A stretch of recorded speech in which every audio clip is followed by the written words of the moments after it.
Entonces, ¿cuáles son los 8 errores comunes en el manejo de la uveitis? El número 1, no dilatar la pupila porque es una uveitis anterior y que solamente afecta al segmento anterior, ¿ya? Segundo error, no solicitar estudio de laboratorio porque es primer episodio, porque es segundo episodio, porque es unilateral. Lo otro, uveitis es igual a ojos rojos sin secreciones más fotofobia. No es así.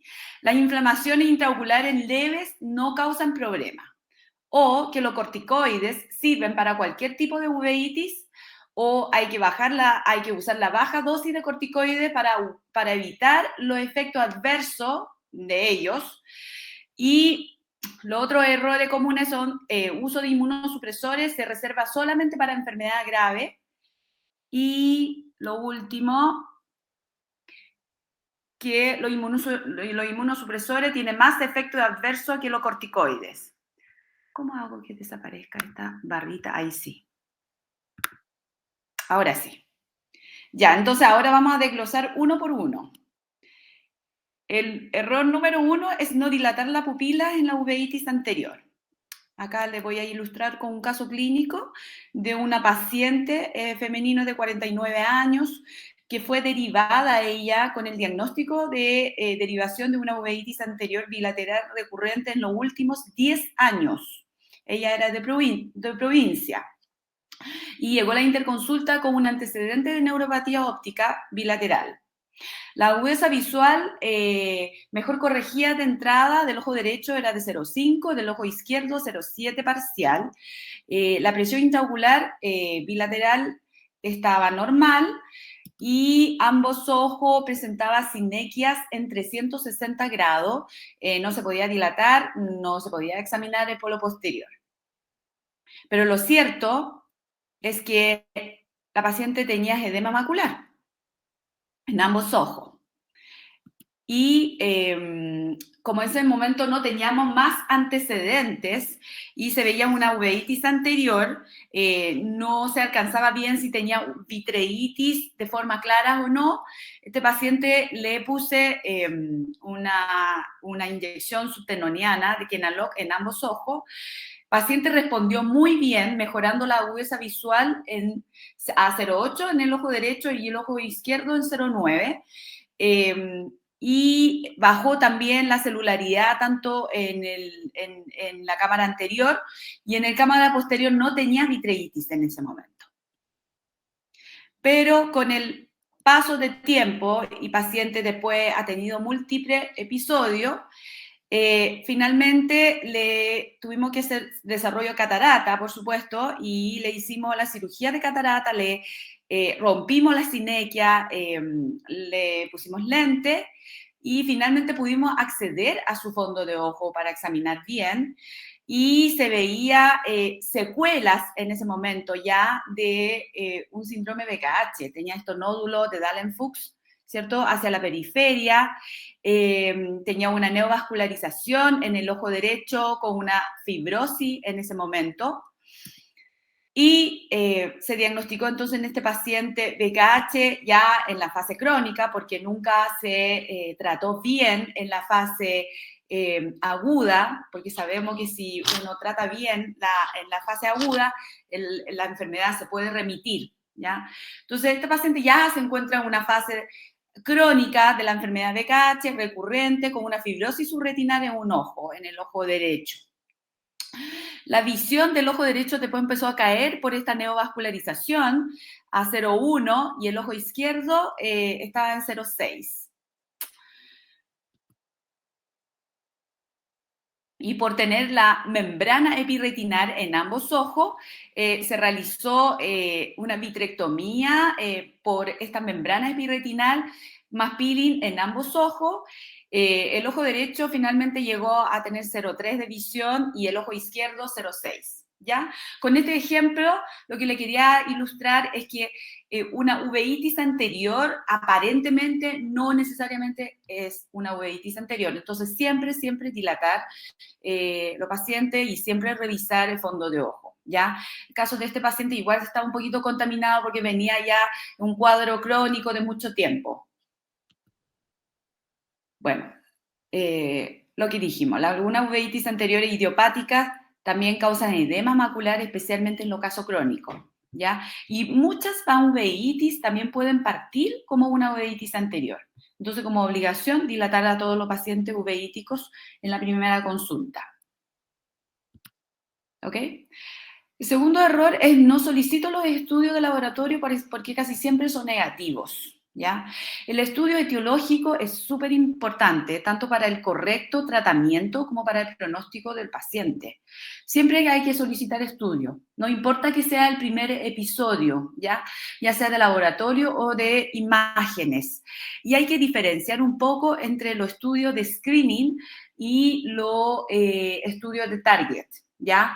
Screening es, por ejemplo, cuando el paciente viene como primer episodio y unilateral y uno no encuentra al interrogatorio dirigido, no encuentra ninguna causa aparente, entonces uno le pide como el panel básico, hemograma, BDRL, VIH, uno le puede pedir una radiografía de tórax o un cuantiferón, ¿cierto? Y el estudio target es cuando uno ya está pensando una causa específica. Por ejemplo, un paciente que se queja de dolor lumbar bajo, recurrente, hombre, joven, y que tiene una uveitis anterior muy agresiva, con mucha inflamación, con hipopio, incluso uno ahí sí o sí le pide una HLA de 27 positivo, ¿cierto? O una paciente de edad mediana, mujer, que viene por una panuveitis bilateral y uno al examen clínico, en el fondo de ojo uno encuentra los vasos envainados, ¿cierto?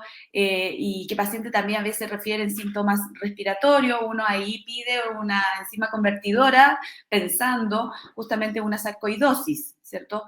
O paciente que refiere que tiene mascotas o que tiene contacto cercano con perro, gato pequeños, uno ahí sí o sí pide toxoplasmosis o un título de Bartonella henselae, ¿cierto? Entonces, ahí hay que diferenciar entre screening y target, ¿ya?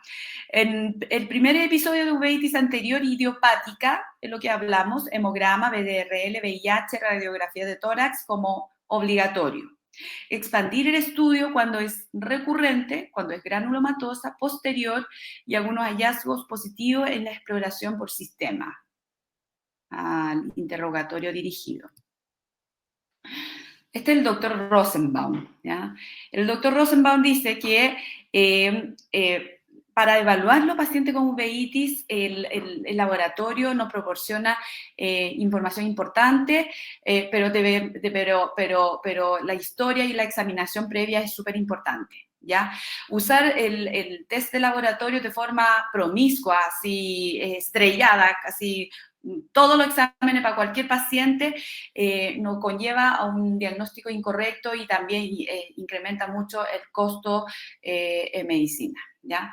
Bueno, como dato curioso, el doctor Rosenbaum es reumatólogo y es el jefe de servicio de oftalmología de la clínica Cleveland. Es curioso. Bueno, el tercer error común es que la uveitis no es igual a ojo rojo más fotofobia, ¿ya? O sea, en la mayoría de los pacientes es así. Los pacientes con uveitis tienen ojo rojo más fotofobia, pero hay uveitis que no tiene ojo rojo y hay uveitis que no tiene tanta fotofobia, como por ejemplo la artritis idiopática juvenil, ¿ya? La uveitis posterior generalmente tampoco tiene tanto ojo rojo, ¿ya? Y la uveitis intermedia puede cursar con ojo rojo o con ojo blanco. El episodio agudo se asocia frecuentemente con ojo rojo y fotofobia, y las inflamaciones crónicas generalmente no presentan ojo rojo. Acá tenemos otro caso de una paciente de 50 años que consulta por visión borrosa sin ojo rojo, ¿ya? La agudeza visual mejor corregida del ojo derecho era de 20/20, el ojo izquierdo de 0,3. La presión intraocular estaba normal. Y acá la foto fundoscópica muestra el ojo derecho normal y el ojo izquierdo una imagen borrosa, hazy, ¿ya? Tiene una vitreitis. Y la secuencia angiográfica nos muestra una lesión en la media periferia retinal, ¿cierto? Que filtra, tiñe y filtra. Esta es un caso típico de un toxoplasmosis, una lesión corioretiniana con bastante vitreitis y con vasculitis. ¿Ya? A este paciente se le solicitó IgG, IgM de toxoplasmosis, que salió positivo, y el paciente no tenía ninguna reacción de la cámara anterior, una uveitis posterior neta. ¿Ya? El otro error común es que la inflamación intraocular leve no causa problema, así que no hay que tratar. La inflamación activa crónica de bajo grado, de más de 1+ de celularidad, puede resultar en el daño permanente en la estructura ocular. Puede conducir a una queratopatía en banda, en el caso de artritis idiopática juvenil, ¿cierto? Que el paciente está cursando con un bajo grado de inflamación. Este paciente nunca tiene ojo rojo, nunca tiene mucho Tyndall, pero está ocurriendo inflamación dentro del ojo y está ocurriendo daños, ¿ya? Y este paciente puede tener queratopatía en banda.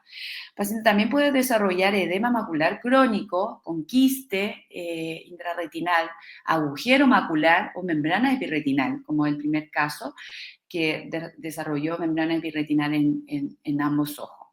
También puede tener membrana ciclítica que causa una hipotonía en el ojo, puede tener daño trabecular y paciente termina con glaucoma, con pérdida de visión de forma irreversible.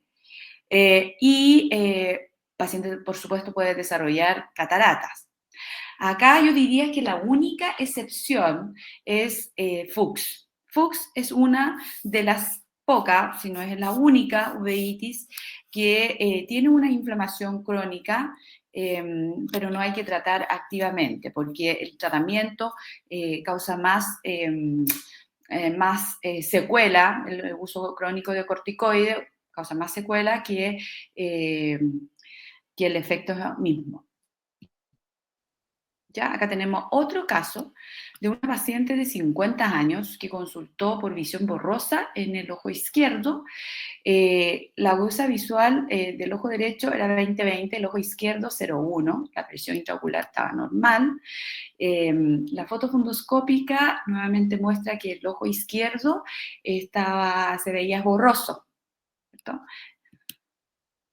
Y paciente se le solicitó todos los exámenes y todos los exámenes negativos, pero paciente con una vitreitis y snowballs en el ojo izquierdo. Y en la angiografía muestra un edema macular cistoideo en ese ojo con bastante líquido intrarretinal. Este paciente también recibió una dosis de Kenalog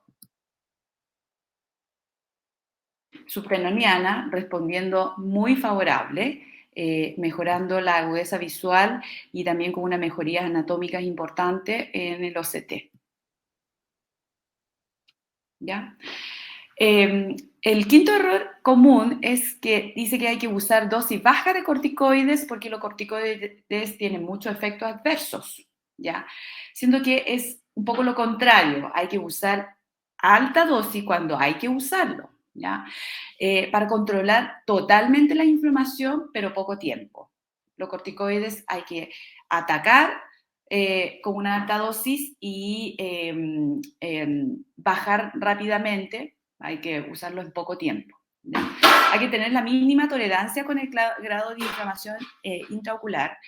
En el ejemplo de una uveitis anterior a HLA-27 hay que usar prednisolona tópica cada 1 hora, en los casos más graves, ¿cierto?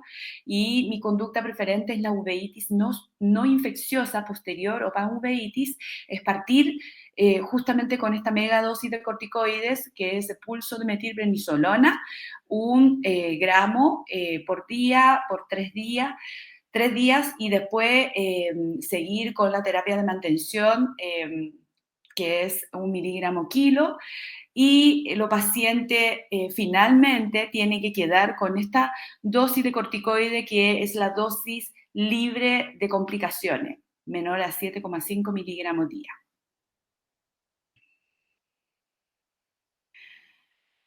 Entonces, los corticoides siguen siendo gold standard en el manejo de la uveitis, ¿ya? Se inicia después de descartar una etiología infecciosa, ¿ya? Nunca antes. Se usa para el ataque de la uveitis aguda y también como terapia inicial antes de usar, antes de que los inmunosupresores ejerzan efectos. Acá también hay que identificar cuando hay sospecha de un síndrome enmascarado, cuando hay algún tumor o linfoma en sospecha, hay que tratar de identificarlo, porque también responde a los corticoides, ¿ya? Y es un test también para identificar a la uveitis recalcitrantes. Ahí sí o sí hay que usar los inmunosupresores, y existen varios modos de administración: tópica, local, sistémica. A mí me gusta mucho el tratamiento local cuando es una uveitis no infecciosa unilateral, ¿cierto? En vez de usar una terapia sistémica que tiene obviamente muchos efectos adversos. Acá el tratamiento local generalmente tiene excelentes resultados, ¿ya? En el caso, por ejemplo, de toxoplasmosis, yo estoy usando también tratamiento local con la inyección intravítrea de antibiótico y de corticoides. Bueno, los corticoides efectivamente tienen muchos efectos adversos, ¿ya? No debe usar por mayor de 6 meses a alta dosis, ¿ya? Los efectos adversos a nivel ocular es glaucoma, catarata, puede conducir a una corioretinopatía central serosa crónica, y a nivel metabólico puede producir diabetes, hipertensión, Cushing, importante, ganancia de peso, acné, hirsutismo, alteración del eje adrenocortical y una supresión de crecimiento. Así que mucho ojo en el uso de corticoides en los niños, ¿ya? A nivel traumatológico, puede producir una necrosis aséptica, osteoporosis, miopatía, ruptura de tendón y una necrosis de la cabeza femoral y humeral. A nivel gastroenterológico, puede producir úlcera, perforación intestinal, pancreatitis. A nivel electrolítico, produce un desbalance de electrolitos.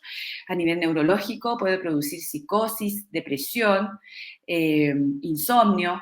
A nivel ginecológico, produce alteración menstrual, produce un retraso en la cicatrización, recurrencia infecciosa, y puede producir también un tromboembolismo pulmonar. Así que hay que usarlo con mucha precaución, ¿ya? Pero son excelentes antiinflamatorios a nivel sistémico. Entonces acá lo que hablamos también, la dosis de efecto, la dosis de ataque es 1 mg/kg por día, ¿ya? La dosis máxima que se usa en adultos es generalmente entre 60 a 80 miligramos día. O sea, un paciente que pesa 100 kilos, 120 kilos, se debe usar 80 miligramos, no 100. ¿Ya? Y la dosis de mantención acá debe ser menor a 10 o 7,5 miligramos, que es la dosis libre de complicaciones. Y el esquema de la baja de corticoides, de tapering, sugerida es sobre los 40 miligramos bajar de a 10 miligramos, y entre 40 a 20 bajar de a 5 miligramos, y entre 20 a 10 bajar de a 2,5 miligramos, y entre 0 a 10 miligramos, bajar de 1 a 2,5 miligramos por día. Y siempre decirle a los pacientes que monitorice su presión arterial, ¿cierto? Que se tome la presión arterial cuando esté usando los corticoides y también nivel de glucosa. Y siempre, siempre suplementar con calcio los pacientes que están con corticoides y también estrógeno en caso de mujer en etapa de menopausia y también uso de algún protector gástrico en caso de antecedente gastroenterológico, ya, usar esomeprazol. Acá tenemos otro caso de una paciente de 46 años que consultó por visión borrosa en ambos ojos desde hace 2 meses. Fue diagnosticada también como una neuropatía óptica y uveitis y se manejó con corticoides tópicos solamente. La agudeza visual de entrada en el ojo derecho era cuenta dedo y el ojo izquierdo era 0,1. El paciente tenía una reacción de la cámara anterior súper importante, ¿ya? Celularidad en 3 cruces y la vitreitis, una cruz, y la presión intraocular estaba normal y el paciente presentaba al ingreso un DR seroso importante en ambos ojos y la papila de aspecto muy hiperémico, inflamado en ambos ojos, mayor al ojo derecho. Acá vemos el OCT, que tiene un DR seroso enorme, de 1448 de altura en el OCT, y el otro ojo de 903 en el OCT también. Entonces, a este paciente se le diagnosticó un síndrome BKH, o mejor dicho, una enfermedad arada, porque esta paciente no tenía otras manifestaciones del síndrome completo, no tenía tinnitus, no tenía cefalea, no tenía vitiligo, no tenía manifestaciones dermatológicas, ¿ya? Así que una enfermedad arada. Se le indicó pulso de metilprednisolona, que es mi conducta preferente en los pacientes del hospital. Pulso de metilprednisolona por 3 días y luego quedó con dosis alta de prednisona, 1 miligramo kilo. Paciente obtuvo una respuesta rápida en la recuperación visual y también en el OCT. ¿Ya? El sexto error común es que los corticoides sirven para tratar a todas las uveitis, ¿ya?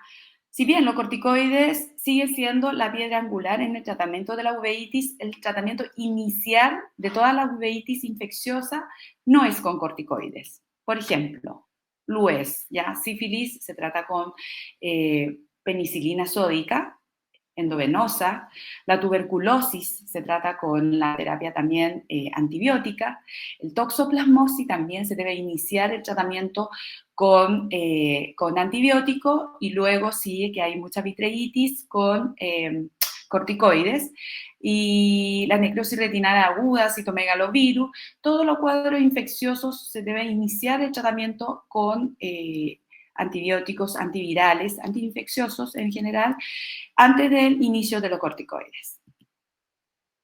A veces no se necesita corticoides en todos los cuadros.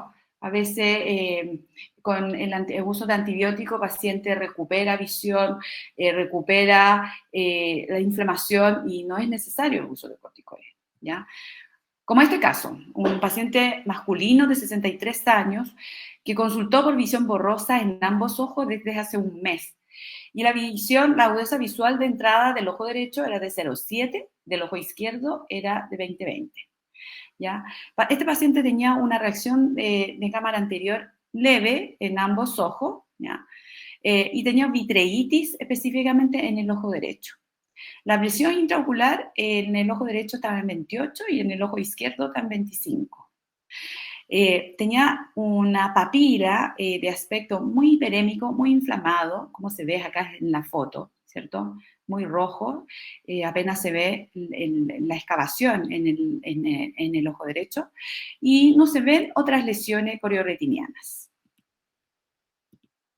A la paciente le solicité un BDRL, salió positivo, FTABS también salió positivo, VIH negativo, paciente tenía sífilis, ¿ya? Una sífilis con uveitis anterior y con uveitis, con neuritis, con inflamación en el nervio óptico, ¿ya?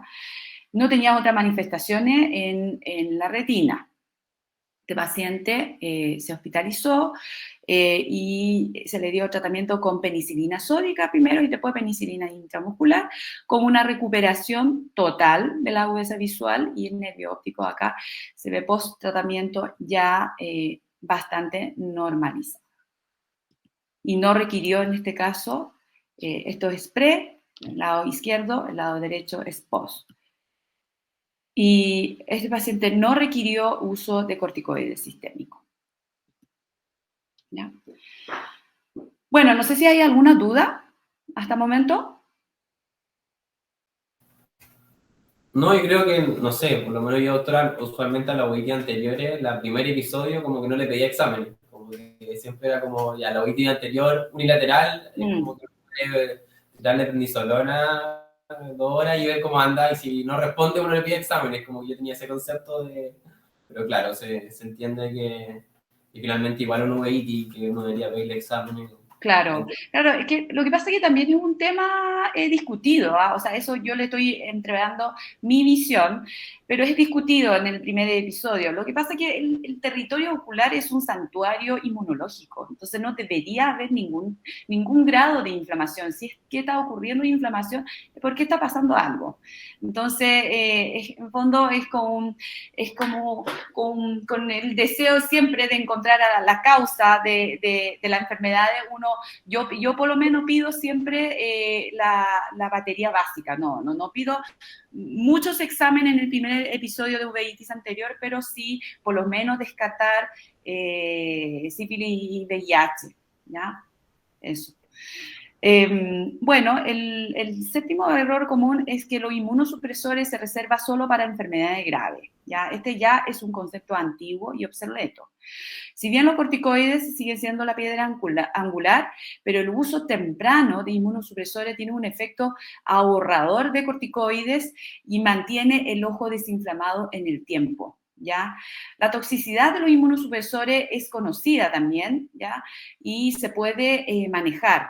Y frecuentemente, cuando nosotros iniciamos el uso de los inmunosupresores, se requiere una colaboración multidisciplinaria, ¿ya? Con los reumatólogos, inmunólogos, los internistas, ¿ya?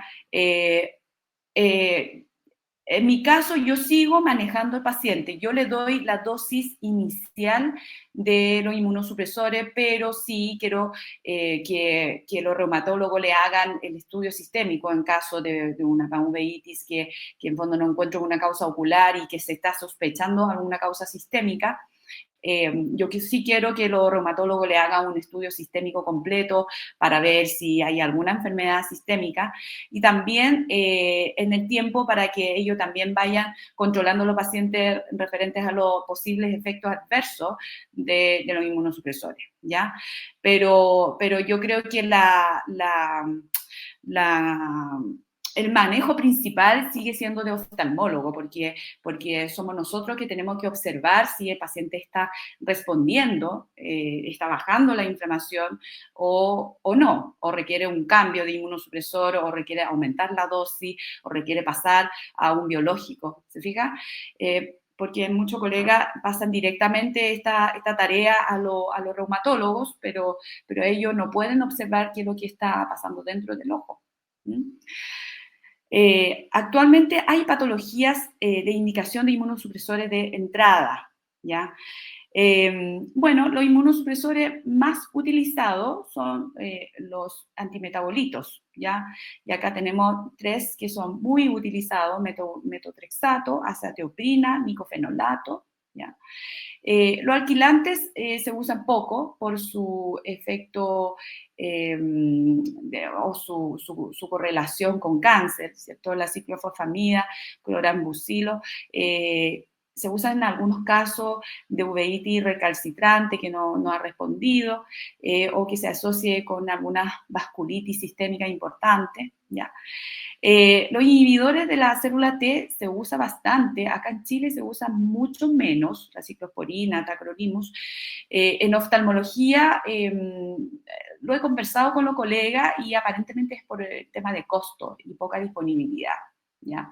Pero sí se usa mucho en otras especialidades de medicina, en nefrología, por ejemplo, se usa bastante para los pacientes trasplantados, el tacrolimus. Bueno, los biológicos son, bueno, la estrella ahora del grupo de los inmunosupresores, porque se ha logrado un buen efecto en inmunosuprimir y también efectos adversos, entre comillas, menores, ¿ya? Ahora, el único problema de los biológicos es el costo. Entonces, obviamente, acá hay que usar un tratamiento escalonado, ya partir con los inmunosupresores más clásicos. Muchas veces los pacientes responden muy bien a lo clásico, entonces ahí no hay necesidad en fondo de escalar al biológico, pero cuando ya los pacientes, uno ya ha intentado con los antimetabolitos, con los inhibidores de la célula T y no ha respondido bien y uno está seguro que es una uveitis no infecciosa, uno ahí sí escalas a los biológicos, muchas veces logrando buenos efectos deseados, ¿ya? Lo más utilizado son adalimumab, que es Humira, o Idacio, ¿ya? Idacio es el biosimilar. El infliximab, ¿ya? Se usa, y el rituximab también se usa en muchos casos de vasculitis, Wegener, por ejemplo, o escleritis necrotizante. Entonces acá tenemos más biológicos disponibles. Lo más clásico, infliximab, adalimumab, etanercept se usa menos en el ojo, ¿ya? Pero se usa también los interferón alfa, interferón beta. Interferón está poco disponible en caso de alfa también en Chile. En Turquía, que ellos tienen muchos casos de Behçet, ellos usan mucho interferón alfa. Hay muchas publicaciones del uso de interferón alfa en esa enfermedad, logrando buena respuesta, ¿ya? Anakinra, canakinumab, tocilizumab, rituximab, se usa también, pero en menor grado, ¿ya? Entonces, ¿cuáles son las indicaciones? Cuando hay una uveitis activa, a pesar de la dosis de prednisona más de 10 miligramos día. En ese caso, uno ya debería estar pensando en el uso de inmunosupresor. O que haya evidencia de buena respuesta previa en ese paciente. O que tenga una uveitis que no mejora después de 2 a 4 semanas de alta dosis de prednisona, ¿ya? O que la uveitis empeora a alta dosis de prednisona. Ya ahí, bueno, hay dos cosas, o pensar uso de inmunosupresor o pensar algún síndrome enmascarado, o pensar alguna uveitis infecciosa, buscar nuevamente la causa, ¿ya? O que haya una reactivación de la uveitis durante la baja gradual de la prednisona, esa es la indicación más frecuente, ¿ya?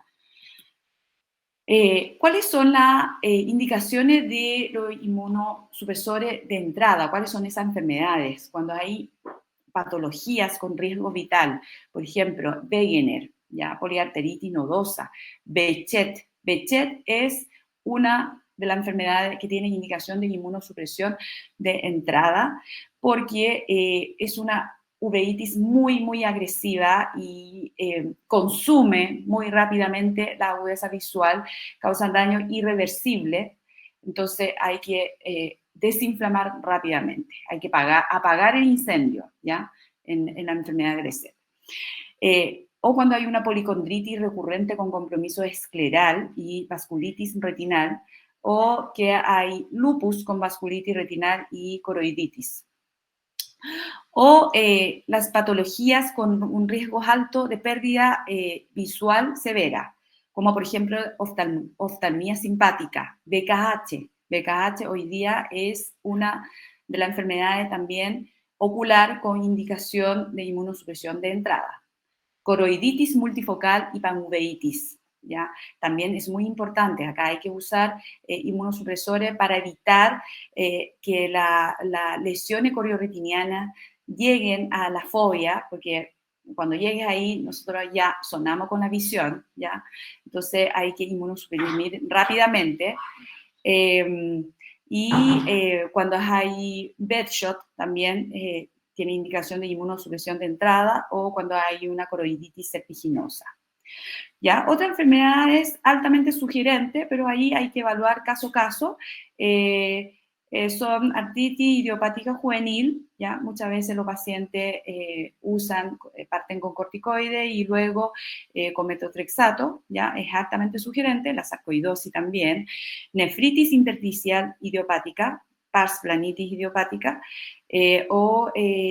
una HLA-27 muy recalcitrante, ya que no ha respondido a los corticoides tópico, local o sistémico.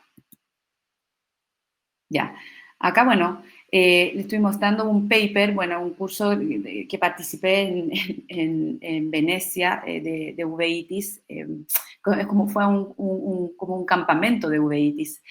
Y ahí hablamos mucho de este tema, de que el PKH hay que tratarlo muy agresivamente desde un principio, que toda esta secuela, todo esto signos en la retina que se describía clásicamente, ¿cierto? El Sunset Glow, los nódulos de Dahlen-Fuchs, la membrana, la neovascularización, todo eso ya no es necesario que se presente en todos los pacientes. O sea, hay pacientes que tienen VKH, síndrome completo, diagnosticado y bien tratado, que nunca desarrolla Sunset Glow, ¿ya? Entonces acá este doctor propone un esquema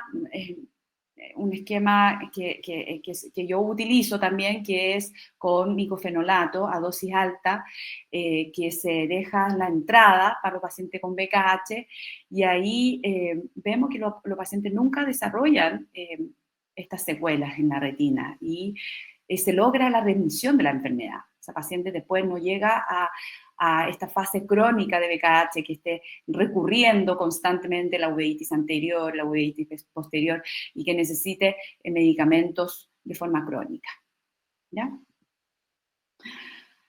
Lo último es que los inmunosupresores tienen más efectos adversos que los corticoides, ¿ya? La toxicidad de los inmunosupresores es conocida, ¿ya? Hay que monitorear el uso mediante exámenes, ¿sí?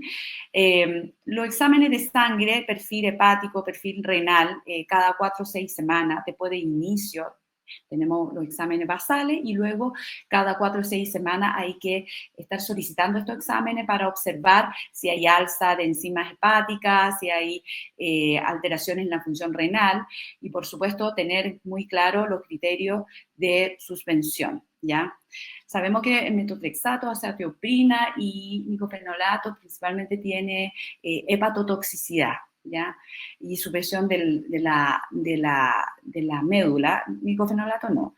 Y la ciclosporina y tacrolimus o sirolimus tiene principalmente nefrotoxicidad y hipertensión, ¿ok? Entonces, acá hay un esquema que nos muestra más o menos como el manejo de la uveitis, ¿cierto? Que cuando sospechamos una uveitis infecciosa, empezar siempre con una terapia antibiótica y siempre, si hay uveitis anterior, tratar con corticoides tópicos. Y cuando es una uveitis no infecciosa y no cancerosa, o sea, no síndrome enmascarado, cuando hay una amenaza de visión, tenemos indicación absoluta de uso de inmunosupresores de entrada, con este listado de enfermedades que ya mencionamos, ¿cierto? Y cuando no hay una indicación absoluta de uso de inmunosupresores, empezar con los corticoides o también a veces, en caso, por ejemplo, de escleritis, podemos empezar con los antiinflamatorios no esteroidales. Muchas veces los pacientes no requieren uso de corticoides, y de ahí, dependiendo de caso, el uso de inmunosupresor. Y cuando tenemos una uveitis no infecciosa y no síndrome mascarado, que no amenaza tampoco la visión, también empezar con antiinflamatorio no esteroidal o corticoide, dependiendo de caso, y si hay resistencia o no respuesta, ahí considerar el uso de inmunosupresor. Entonces, como conclusión, no hay que tenerle miedo a la uveitis, ¿ya? Pensar siempre en los diagnósticos diferenciales para llegar al diagnóstico final, ¿ya? Y también el testing, el laboratorio, es estar pensando en todos los diagnósticos diferenciales. Uno hace un laboratorio ya pensando en lo posible diagnóstico, ¿ya? No toda la uveitis se trata con corticoides, ¿ya? Hay que descartar siempre, siempre la etiología infecciosa antes de inicio de los corticoides orales. No apurarse en el inicio de la prednisona. Eso es bien común, que a mí me llega mucho paciente derivado que ya están con prednisona, muchas veces también contamina el cuadro, contamina sobre el estudio, ¿ya? Hay que tener la mínima tolerancia a la inflamación intraocular y un buen uso de los medicamentos con efectos adversos conocidos traen un buen resultado final. Y, por supuesto, lo más importante en el manejo de la uveitis es considerar la calidad de vida de los pacientes, ¿ya? Uno acá no está tratando la enfermedad, la uveitis, uno está tratando a un paciente y siempre hay que sopesar, en fondo, el uso de la terapia sistémica, los corticoides, que tiene muchos efectos adversos, los inmunosupresores también, versus los beneficios, ¿ya? Y evaluar también ahí si es mejor tratamiento local o sistémico, ¿ya? Eso.